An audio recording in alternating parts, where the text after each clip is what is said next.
दुनिया इस वक्त एक बेहद खतरनाक मोड़ पर खड़ी है। मिडिल ईस्ट में तनाव लगातार बढ़ता जा रहा है और हालात ऐसे बनते दिख रहे हैं कि कभी भी ये तनाव एक बड़ी जंग में बदल सकता है।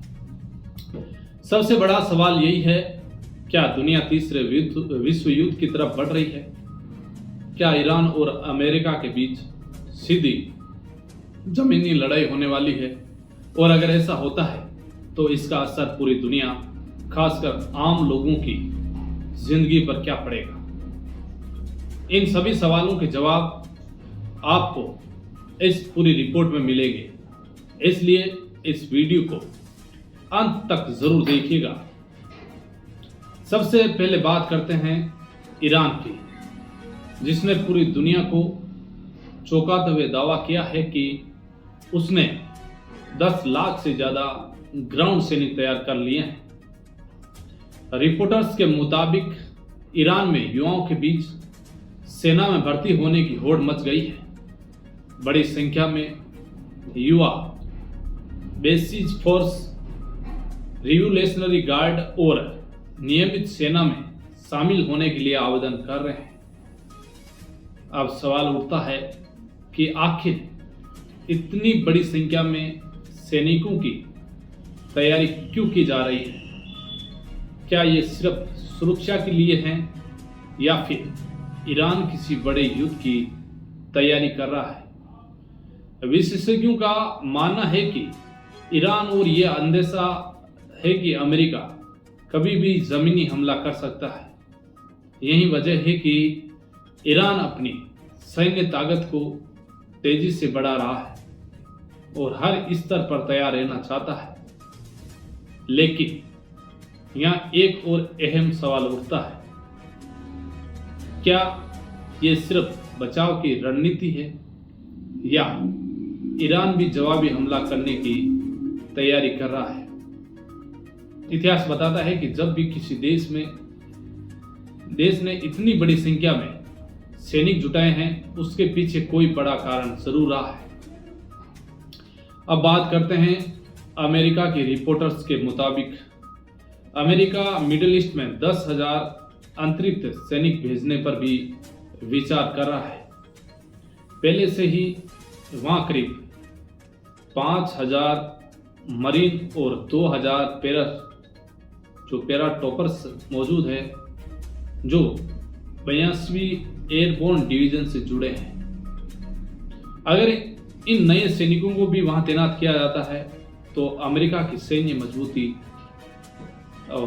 और मजबूत हो जाएगी। वही बताया जा रहा है कि इस अंतरिक्ष फोर्स में पैदल सेना के साथ साथ बख्तरबंद गाड़ियां और आधुनिक हथियार भी शामिल हैं।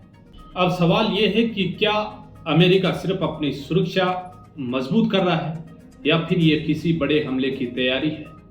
अगर जमीनी जंग शुरू होती है तो ये सिर्फ 2 देशों तक सीमित नहीं रहेगी, बल्कि पूरे मिडिल ईस्ट को अपनी चपेट में ले सकती है। इस पूरे तनाव के बीच इजराइल भी लगातार सक्रिय नजर आ रहा है।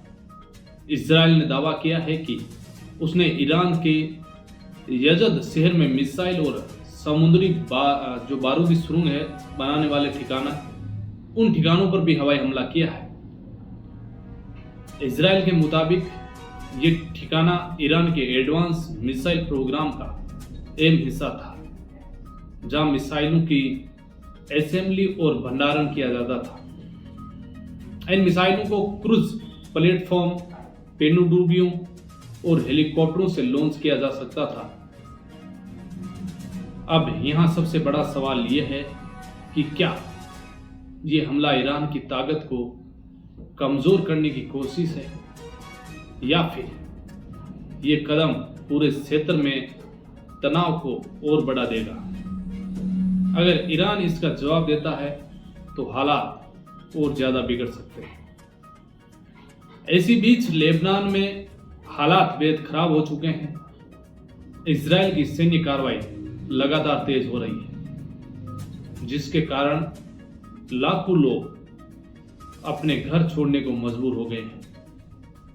रिपोर्टर्स के मुताबिक अब तक करीब 10 लाख लोग दक्षिणी लेबनान से विस्थापित हो चुके हैं। लोगों को लगातार सुरक्षित इलाकों में जाने के निर्देश दिए जा रहे हैं। पहले उन्हें लितानी नदी के उत्तर में जाने को कहा गया था और अब जेहरानी नदी के उत्तर की ओर जाने के लिए आदेश दिए गए हैं। यह स्थिति एक बड़े मानवीय संकट की ओर इशारा करती है। लोग अपने घर, अपनी जमीन और अपनी जिंदगी छोड़कर भाग रहे हैं। बच्चों, महिलाओं और बुजुर्गों पर इसका सबसे ज्यादा असर पड़ रहा है। अब बात करते हैं इस युद्ध के वैश्विक असर की। मिडिल ईस्ट में बढ़ते तनाव का असर अब दुनिया के दूसरे देशों में भी दिखाई देने लगा है। फिलीपींस में ईंधन की कीमतों में भारी बढ़ोतरी के खिलाफ लोग सड़कों पर उतर आए। राजधानी मनीला में सैकड़ों लोगों ने प्रदर्शन किया। परिवहन यूनियन ने हड़ताल का आह्वान किया है।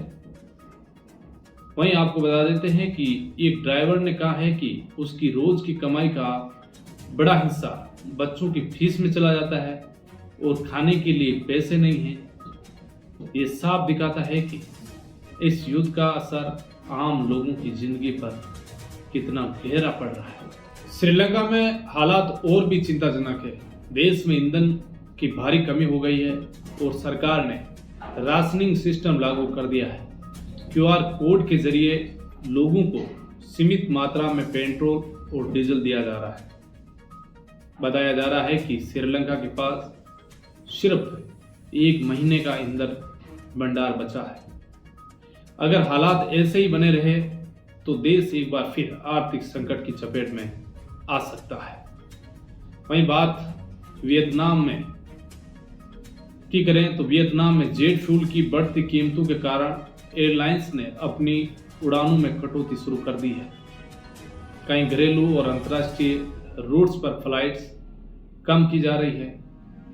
इसका सीधा असर यात्रियों पर पड़ेगा और हवाई यात्रा महंगी हो सकती है। वहीं अब बात करते हैं यूरोप की। तो यूरोप की प्रतिक्रिया यह है कि फिनलैंड के राष्ट्रपति ने चेतावनी दी है कि यह युद्ध कोरोना महामारी से भी ज्यादा गंभीर आर्थिक संकट पैदा कर सकता है। उन्होंने कहा है कि अगर यह संघर्ष लंबा चलता है तो फिर पूरी दुनिया में मंदी आ सकती है। वहीं बात जर्मनी की करें तो जर्मनी ने भी दावा किया है कि अमेरिका और ईरान के बीच बातचीत की तैयारी हो रही है। रिपोर्टर्स के मुताबिक दोनों देशों के बीच पहले से ही अप्रत्यक्ष बातचीत हो चुकी है और अब सीधे बातचीत की संभावना है। ये बैठक पाकिस्तान में हो सकती है। अगर ऐसा होता है तो यह तनाव कम करने की दिशा में एक बड़ा कदम हो सकता है। आपको बता देते हैं कि अमेरिका के राष्ट्रपति डोनाल्ड ट्रंप ने दावा किया कि ईरान ने 10 तेल टैंकरों को गुजरने की अमेरिका को एक तरह का गिफ्ट भी दिया है। आप जो है ये सोच सकते हो कि अमेरिका के जो राष्ट्रपति है डोनाल्ड ट्रंप, उन्होंने ये दावा किया है। वहीं उन्होंने कहा है कि ये भरोसा बनाने की कोशिश हो सकती है, लेकिन ये बयान भी कई सवाल खड़े करता है। क्या दोनों देश पर्दे के पीछे बातचीत कर रहे हैं? क्या कूटनीति अभी भी जिंदा है? तो दोस्तों, पूरी तस्वीर अब आपके सामने है। एक तरफ ईरान युद्ध की तैयारी कर रहा है, दूसरी तरफ अमेरिका अपनी सेना बढ़ा रहा है, इजराइल लगातार हमले कर रहा है और लेबनान में तबाही मची है और पूरी दुनिया पर इसका असर पड़ रहा है।